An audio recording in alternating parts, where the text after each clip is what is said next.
Bom, o meu nome é Ângelo Ishii e eu sou atualmente professor da Musashi University, uma universidade particular aqui em Tóquio, no Japão, né, na Faculdade de Sociologia. E sempre tenho feito, ao longo desses últimos 20 anos, a pesquisa sobre o desenvolvimento da comunidade brasileira no Japão, incluindo a questão da mídia étnica. Durante a década de 90, eu não só pesquisei, mas eu próprio acabei trabalhando na produção de um desses jornais. Então, de 96 a 98, eu fui editor-chefe do jornal Tudo Bem.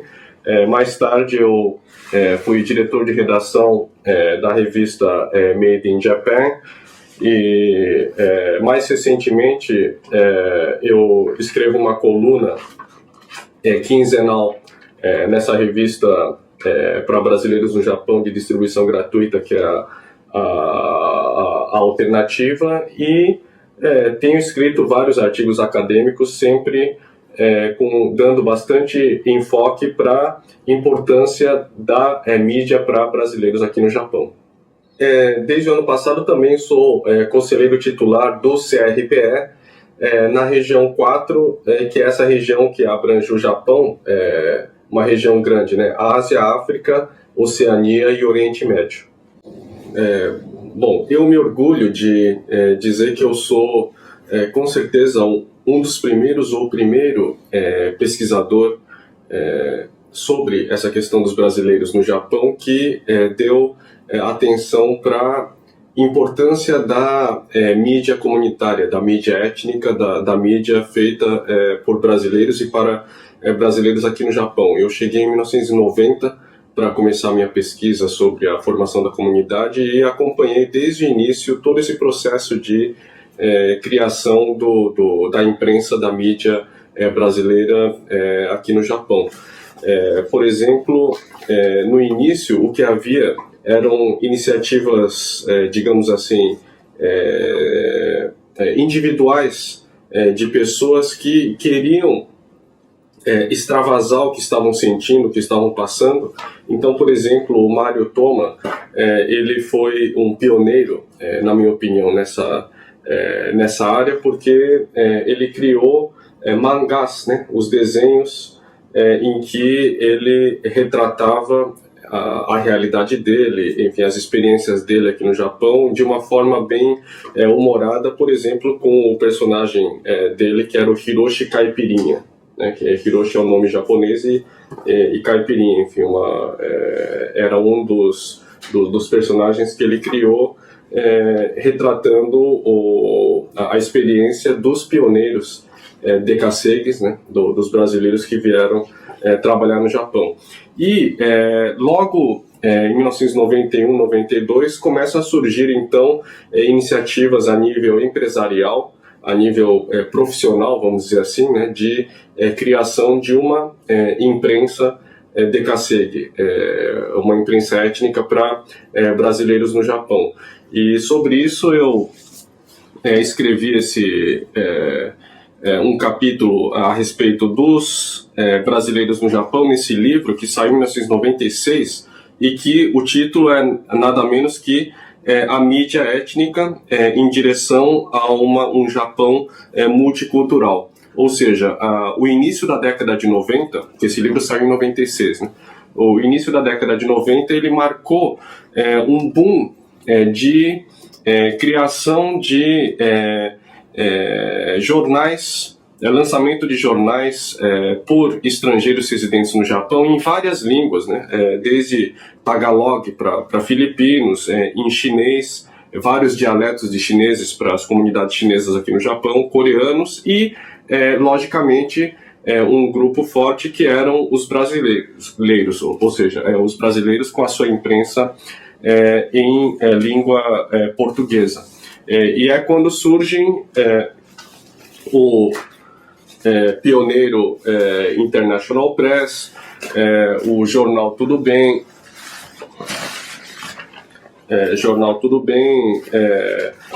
Folha Mundial e mais tarde o Nova Visão. Enfim, são vários jornais, e eram jornais com formato de jornalão mesmo. Só que o detalhe é que a periodicidade era semanal. E por que semanal? Porque eles se adaptaram, ou seja, os jornais eles souberam se adaptar à realidade do cotidiano, do dia a dia dos brasileiros no Japão, que a sua maioria absoluta trabalhava nas fábricas, tinha muita hora extra na época, eles tinham pouco tempo durante segunda, sexta-feira ou mesmo sábado para poder se dedicar ao lazer ou ao descanso, à família.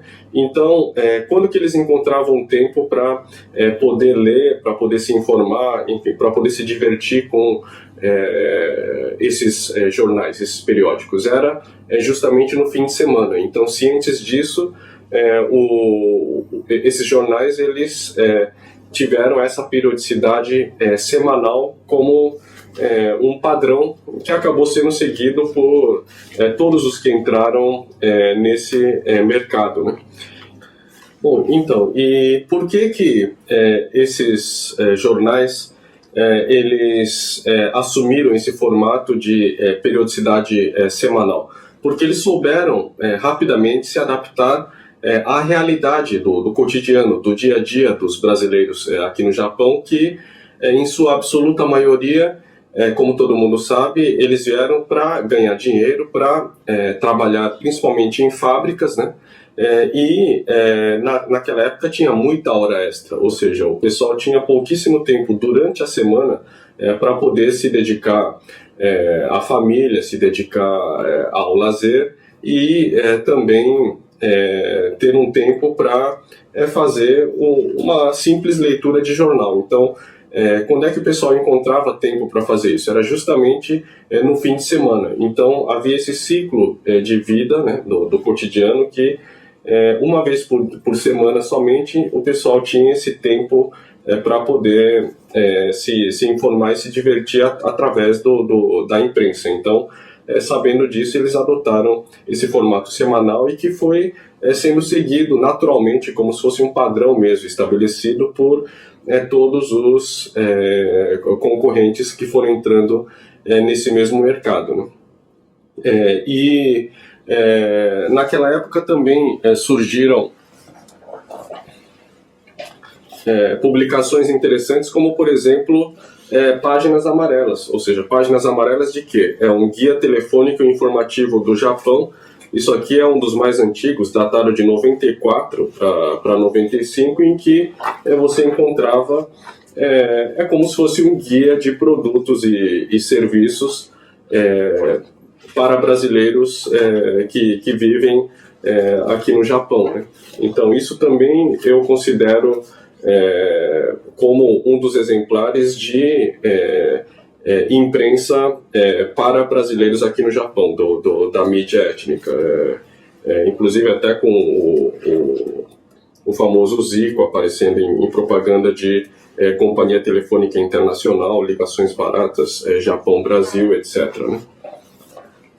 E esses jornais, eles eram pagos, ou seja, o leitor ele tinha que ou fazer assinatura anual ou pagar 300 ienes por cada exemplar por semana, que é um preço, enfim, não é absurdamente caro, mas não deixa de ser um gasto expressivo. E por que o pessoal estava disposto a gastar para comprar esses jornais? Não é apenas para se informar sobre notícias do que está se passando no Japão, ou do que está se passando no Brasil, ou do que está se passando nas várias comunidades locais espalhadas pelo Japão, onde vivem os brasileiros. Não é só para informação. Um dos ingredientes irresistíveis para os brasileiros no Japão sempre foi e ainda continua sendo as informações sobre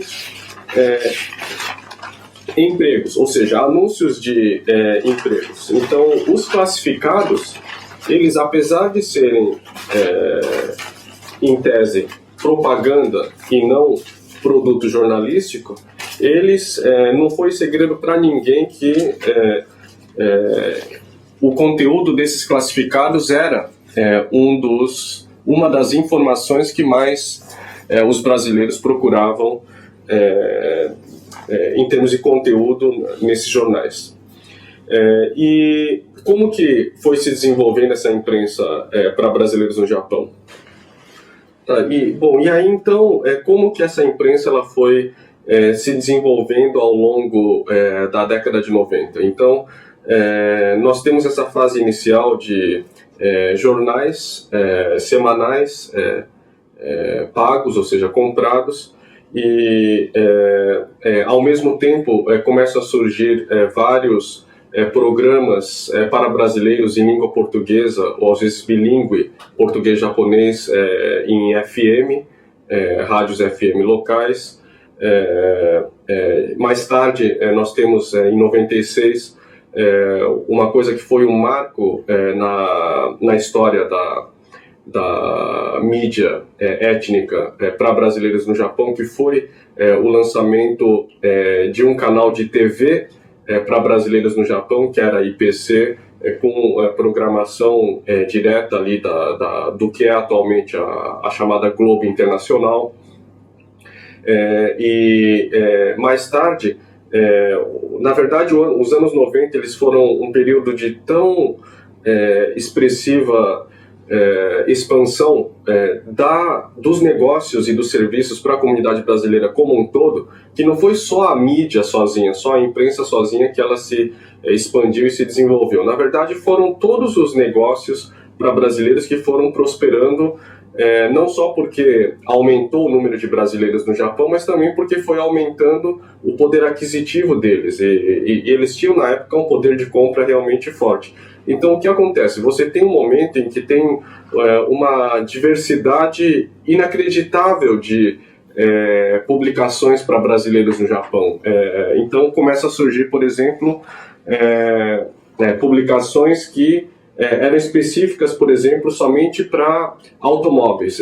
Esse aqui é um dos mais recentes, mas já havia publicações semelhantes na época que eram específicas só para quem estava interessado em informações e anúncios de compra e venda de carros, seja novos ou usados, né? Então, chega-se ao ponto de ter uma revista só para isso.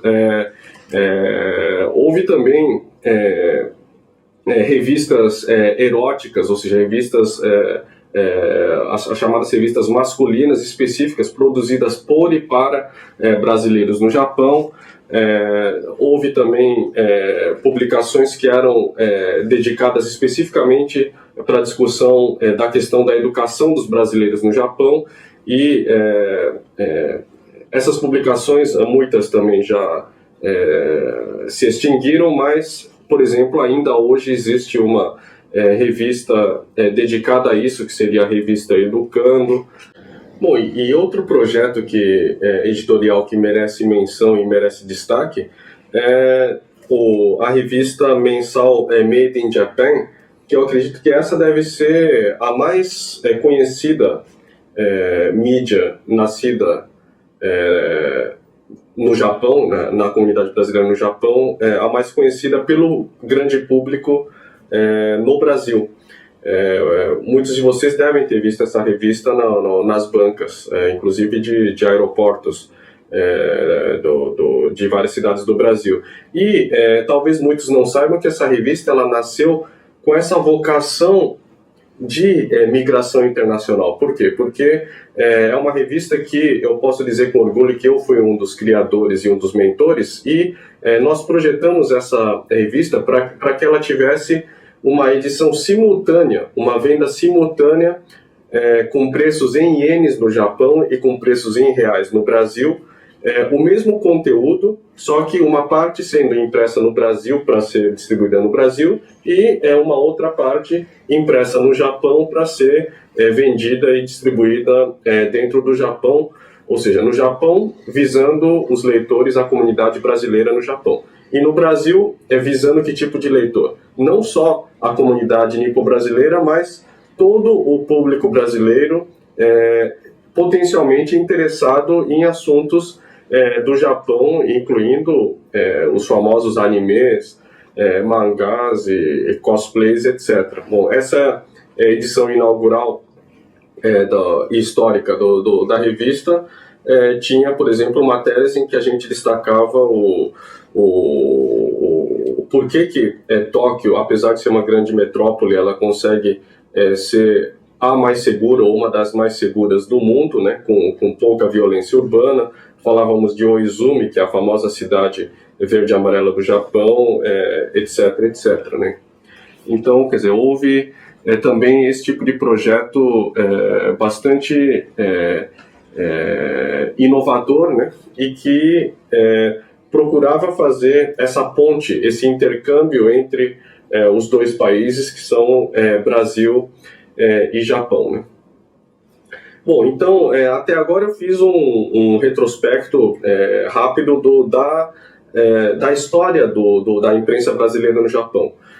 Só que agora eu vou complementar falando um pouco mais sobre qual que é o papel, qual que é a importância, qual que é o significado da existência desse tipo de imprensa para brasileiros no Japão. Então, será que a função que eles cumprem é só de abastecer os brasileiros de informação? Não necessariamente.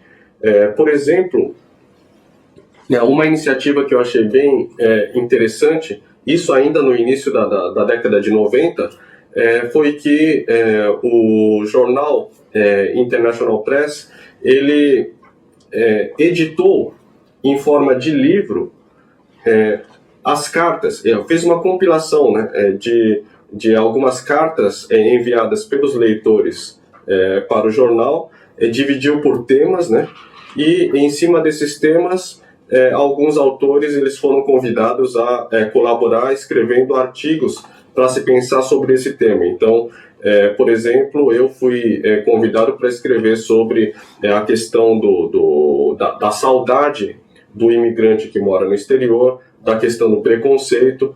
Outros autores falaram sobre a questão do trabalho, da saúde, da linguagem, família, choque cultural, etc. E todos nós inspirados nas próprias cartas que foram escritas pelos brasileiros que moram no Japão e enviadas para a redação. Então, as próprias experiências, os relatos pessoais em forma de carta para essas publicações brasileiras no Japão, elas são em si um material rico para nós mais tarde podermos entender qual que era o sentimento e qual que era a experiência desses brasileiros que deixaram seu país para morar do outro lado do mundo. E, por exemplo, esse livro, que era A Quebra dos Mitos, mais tarde ele foi traduzido para a língua japonesa e editado em Nihongo, ou seja, em língua japonesa, de forma que o leitor japonês agora ele pudesse entender um pouco melhor,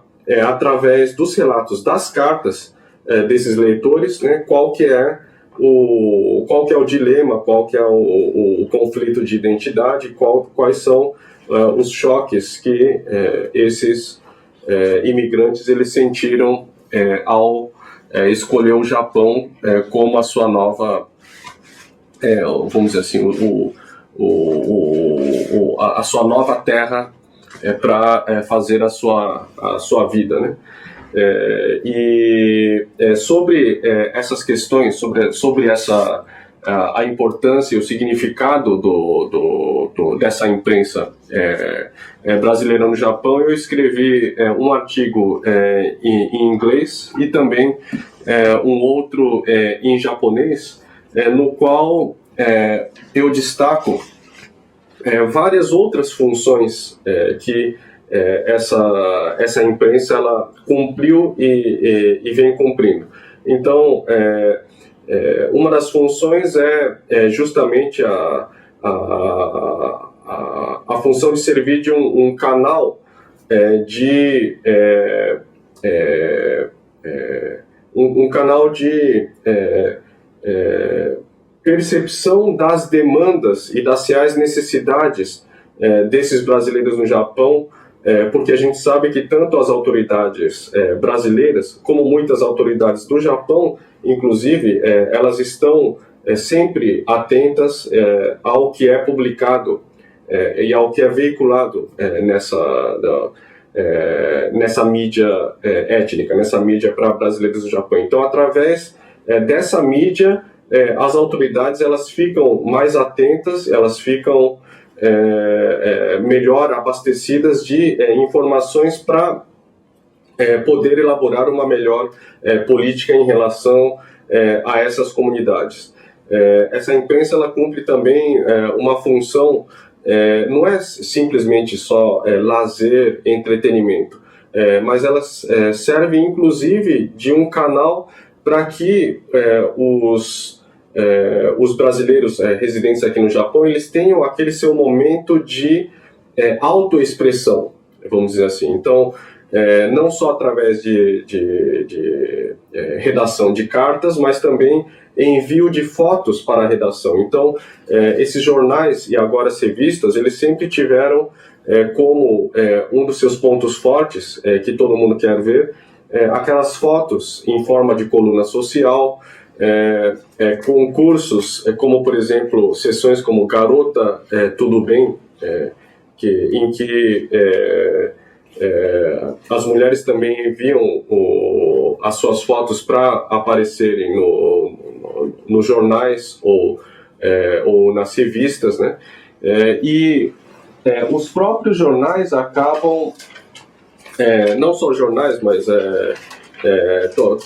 toda a mídia étnica, eles acabam também servindo como ou patrocinadores ou, em muitos casos, os próprios organizadores ou co-organizadores de vários eventos relevantes da comunidade brasileira no Japão. E, falando em eventos, a gente sabe que um dos grandes gêneros, né, de eventos que tem feito muito sucesso, no caso dos brasileiros no Japão, tem sido, por exemplo, concursos de Miss e concursos em que se procura novos talentos, principalmente para aspirantes à carreira de modelos aqui no Japão, né? Então, a imprensa ela tem servido não só para divulgação, mas para organização, a própria catalisação de vários tipos de eventos importantes da comunidade brasileira no Japão, né? Então, na verdade, são infindáveis as funções, né, os papéis que essa imprensa ela vem cumprindo aqui no Japão. Enfim, foi tendo essa diversificação mesmo em termos de tipo de publicação para brasileiros, ou seja, o auge talvez tenha sido uma publicação de revistas em língua japonesa para o público japonês interessado ou potencialmente interessado em assuntos brasileiros. Mas, infelizmente, várias dessas publicações, a maioria delas já foram, foram se extinguindo ao longo do tempo e, principalmente, depois do grande choque da crise econômica de 2008, após estouro aí da questão dos Lehman Brothers. E aí, o que é que ainda continua sobrevivendo em termos de mídia brasileira aqui no Japão? Porque aqueles jornais que eu citei, por exemplo, International Press, tudo bem, infelizmente eles acabaram. 2009, 2010, todos eles já se acabaram. E o que ainda continua resistindo são as revistas gratuitas, né? As duas mais famosas, mais expressivas seriam a Alternativa e a Vitrine. Então, qual que é a característica delas? A vantagem principal em relação aos jornais que acabaram se extinguindo é justamente o fato de elas serem distribuídas e disponíveis gratuitamente. No caso, por exemplo, da revista Alternativa, sempre me chamou a atenção o fato de que eles procuraram, inclusive, aderir o sistema bem rígido e bem respeitado de fiscalização, de auditoria de tiragem, né, de circulação. Então, eles entraram nessa associação que chama ABC, né, o Nihon ABC Kyokai, que é equivalente à IVC do Brasil. É a mesma associação onde estão também o Asahi Shimbun, a revista Aérea, enfim, as publicações, diários e revistas mais conceituadas do Japão também fazem parte dessa associação ABC. E essa revista brasileira ela foi a pioneira no sentido de aderir a essa auditagem, né, e ter a sua circulação comprovada, ou seja, isso passou a ser uma grande ferramenta de argumentação perante anunciantes e também de respeito perante os leitores, né, no sentido de você poder comprovar que realmente aquele número de exemplares está sendo impresso quinzenalmente. E aí a gente entra na questão da periodicidade, ou seja, essas revistas, no geral, elas têm uma periodicidade ou quinzenal ou muitas vezes mensal, já não é mais aquela periodicidade semanal como eram os jornais anteriormente. Então, sobreviveram essas revistas gratuitas, ainda existe o canal de TV. Continuando com essa explicação sobre funções, né, e papéis cumpridos pela imprensa dos brasileiros no Japão. Então, por exemplo, outro papel importante é o da conscientização, a formação de uma consciência dos brasileiros no Japão enquanto comunidade, né? Essa consciência coletiva. E essa consciência coletiva ela é formada não só através das colunas, dos colunistas que escrevem e expressam as suas opiniões, né, nessas revistas, mas também através, por exemplo, de campanhas louváveis que têm sido veiculadas nessa imprensa para brasileiros no Japão, e eu faço questão de citar, por exemplo, a campanha Bom Brasileiro, né? Que foi uma campanha idealizada por um amigo meu, o Cláudio, que mora numa região com grande concentração de brasileiros no Japão, lá em Nagoya, e que em que consiste essa campanha? Ou seja, são anúncios como se fosse um informe publicitário bilíngue, né, em português e japonês, no qual o conteúdo são mensagens de conscientização dos brasileiros no Japão em termos não só de direitos, mas principalmente dos deveres que nós devemos cumprir como bons cidadãos residentes aqui no país. Então, até mesmo para uma rápida e eficiente divulgação dessas boas iniciativas, é fundamental a continuidade dessa imprensa para brasileiros no Japão. E é justamente por eu dar tanta importância para essa existência e continuidade dessa imprensa que eu tenho que dizer que eu lamento muito o fato de os jornais para brasileiros no Japão, como por exemplo o International Press e tudo bem, de eles não estarem sendo mais publicados, ou seja, essa lacuna deixada, né, esse vácuo deixado pela ausência de jornais com uma boa periodicidade, ou seja, uma periodicidade semanal para brasileiras no Japão, é realmente algo que a médio e longo prazo, né, certamente tende a deixar uma lacuna em termos de não só de informação, mas em termos de uma conscientização contínua da comunidade brasileira aqui no Japão, né? Então, toda a esperança agora, né, fica depositada nessa mídia que ainda continua sobrevivendo, que ela inclui, como eu já disse antes, ela inclui as revistas gratuitas, de distribuição gratuita, ela inclui o canal de TV, inclui algumas rádios web, inclui também TV web, né, como a TV genérica e várias outras, ou seja, são páginas na internet em que você tem acesso a informação, a entretenimento, e não só em termos de letra, mas em termos audiovisuais, né? De material audiovisual, muitas vezes, aliás, na maioria das vezes, é disponível de forma gratuita e bastante acessível de qualquer lugar do mundo, ou seja, não só para quem está residindo aqui em território japonês, né? Então, essas novas mídias, enfim, essa imprensa brasileira no Japão da era digital, ela tende a ter um papel fundamental agora, um papel que vinha sendo cumprido por essas mídias tradicionais, que muitas delas acabaram não sobrevivendo, né? E que essas novas mídias, elas agora vão estar carregando essa responsabilidade. É por isso que eu enfatizo que os autores dessas novas mídias, eles têm que ter mais consciência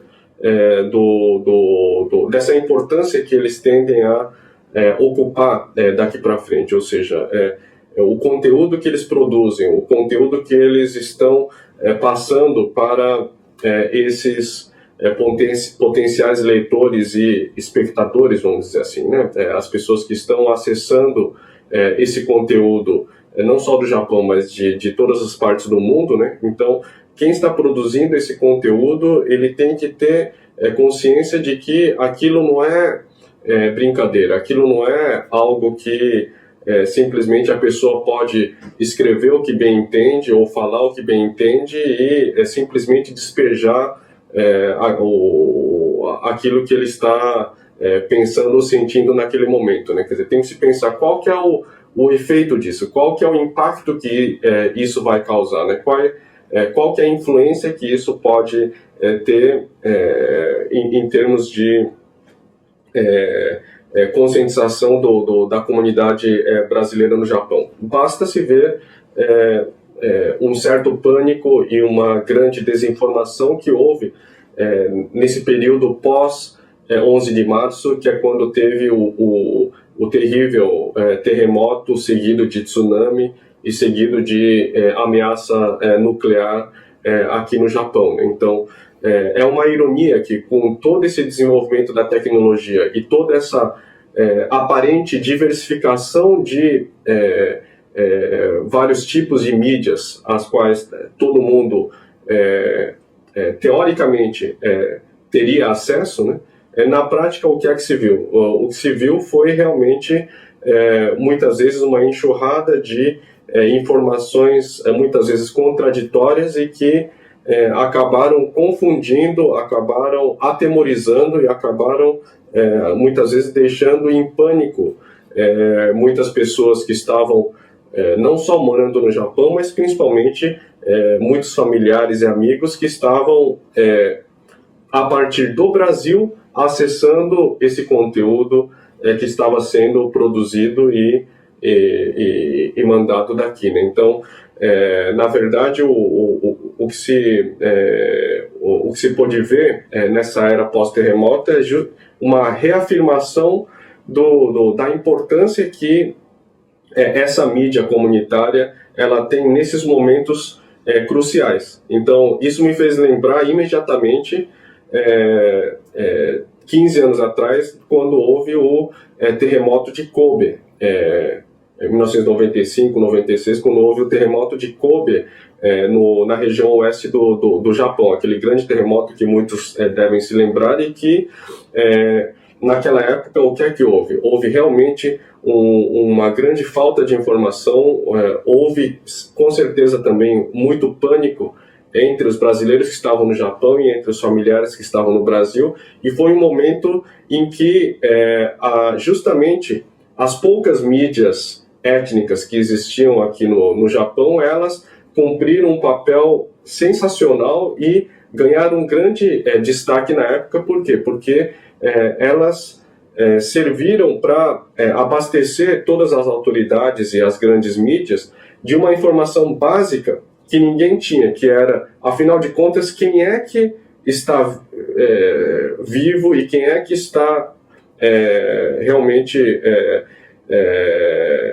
ferido ou então morto, que foi vítima por causa desse terremoto. Então, os jornalistas dessa imprensa, eles foram heróicos em conseguir chegar rapidamente ao local do terremoto em Kobe e começar a fazer uma listagem sistemática de todos que eles iam encontrando, para fazer uma lista daqueles que seriam, digamos assim, os sobreviventes, aqueles que estavam bem. E essa lista, ela foi um material valioso que foi usado tanto pela grande imprensa do Japão como pela grande imprensa do Brasil, né? Então, realmente é nesses momentos que a gente vê qual que é a importância desse tipo de mídia, que é uma mídia pequena, né? É uma mídia frágil em termos administrativos e termos financeiros, mas é uma mídia que tem que tende a exercer um papel gigantesco nesses momentos cruciais, né?